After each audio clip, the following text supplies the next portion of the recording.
আলহামদুলিল্লাহ আমাদের প্রবাসীদের জন্য এই ভিডিওটা অনেক গুরুত্বপূর্ণ, কেননা অনেকগুলো নিয়ম পরিবর্তন করা হয়েছে এম্বাসির পক্ষ থেকে এবং জেদ্দা কনসুলেটের পক্ষ থেকে।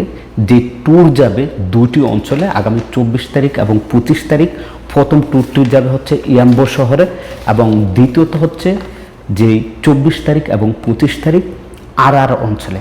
আরআর অঞ্চলে যাবে এম্বাসির পক্ষ থেকে এবং ইয়াম্বো শহরে যাবে জেদ্দা কনসুলেটের পক্ষ। এই যে দুইটি ট্যুর, এই দুইটি ট্যুরের মধ্যে রিয়াদস্থ এম্বাসি যে আরআর অঞ্চলে যাবে তাদের জন্য খুবই সতর্কবার্তা। যদি আপনি ভুল করেন তাহলে আপনি বিপদে পড়ে যাবেন। ই পাসপোর্টের জন্য যারা আবেদন করছেন তাদের জন্য এই নতুন সিস্টেমটা চালু করছে। আগে যারা এমআরপি পাসপোর্ট রেনুর জন্য দিয়েছেন তাদের এমআরপি পাসপোর্ট প্রদান করা হবে। যারা একজিটে দেশে দিতে চাচ্ছেন, আপনার ইকামা হয় নাই বা হুরুপ্রাপ্ত বা আসার পর একামা হয়েছে, একামার মেয়াদ শেষ হয়েছে, দেশে যেতে চাচ্ছেন, তাহলে এই সুযোগটি আপনারা লুফে নেবেন। তবে লক্ষ্য রাখবেন যারা ই পাসপোর্টের জন্য আবেদন করছেন, যাদের সময় অর্থাৎ আপনার শিডিউল আছে অক্টোবর মাস পর্যন্ত, আপনি আবেদন করছেন অক্টোবর মাস পর্যন্ত আপনার শিডিউলের ডেট আছে, সেই সকল প্রবাসীরা আগামী 24 জুলাই আপনাদেরকে আরআর অঞ্চলে যাওয়ার জন্য নির্দেশ দেওয়া হয়েছে। কিন্তু অক্টোবরের পরে যারা ই পাসপোর্টের জন্য আবেদন করছেন, কিন্তু আপনার শিডিউল দেখা গেছে যে নভেম্বরে, আপনি যদি এখন আসেন 24 তারিখে যদি আসেন এম্বাসির টিম আসলে, সেক্ষেত্রে আপনার ই পাসপোর্টের ফিঙ্গার গ্রহণ করা হবে না। এটা এম্বাসি থেকে সরাসরি সতর্ক করে জানিয়ে দেওয়া হয়েছে। শুধুমাত্র এই যে জুলাই মাস থেকে অক্টোবর মাস পর্যন্ত যাদের শিডিউল আছে ফিঙ্গারের, সেই সকল প্রবাসীরা 24 জুলাই আরআর অঞ্চলে গিয়ে, অর্থাৎ আরআর এবং এর পার্শ্ববর্তী যেই অঞ্চলগুলো আছে সেখানকার প্রবাসীরা গিয়ে সেখানে গিয়ে আপনি ফিঙ্গার দিয়ে ই পাসপোর্টের জন্য আবেদন করতে পারবেন।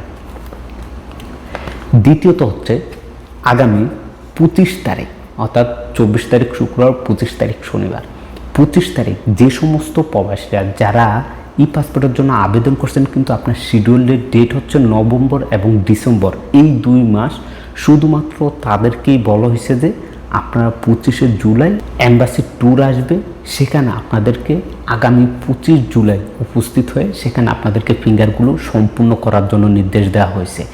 আগামী নভেম্বর এবং ডিসেম্বর মাসের জন্য 25 জুলাই এবং এই জুলাই থেকে অক্টোবর পর্যন্ত যাদের শিডিউল আছে তাদের জন্য 24 জুলাই নির্ধারণ করে দিয়েছে। এবং যারা নতুন করে আবেদন করতে চাচ্ছেন তারা এই সময় গিয়ে আপনারা আবেদন করে আপনাদের ফিঙ্গারগুলো দিতে পারবেন এম্বাসিতে। সেখানে গিয়ে ট্যুর যেখানে যাচ্ছে সেখানে গিয়ে আপনি সরাসরি ই পাসপোর্টের জন্য আবেদন করতে পারবেন, বা চাইলে আমাদের সাথে সরাসরি যোগাযোগ করে আপনি ই পাসপোর্টের জন্য আবেদন করে আপনার ডেটটি নিয়ে নিতে পারবেন।